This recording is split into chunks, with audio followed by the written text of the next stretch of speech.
দর্শক, আপনারা দেখছেন সেনাবাহিনীর প্রধান ওয়াকারুজ্জামানের পদত্যাগের দাবিতে নর্থ সাউথ ইউনিভার্সিটির স্টুডেন্টরা ঢাকা রাজপথে।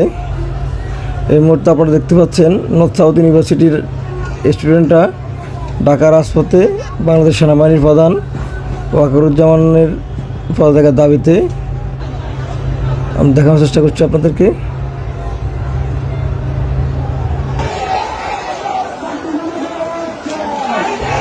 দর্শক, আমরা আপনাদেরকে দেখানোর চেষ্টা করছি এই যে নর্থ সাউথ ইউনিভার্সিটির ছাত্রছাত্রীদেরকে তারা সেনাপ্রধানের পদত্যাগের দাবিতে রাজপথে অংশগ্রহণ করেছে।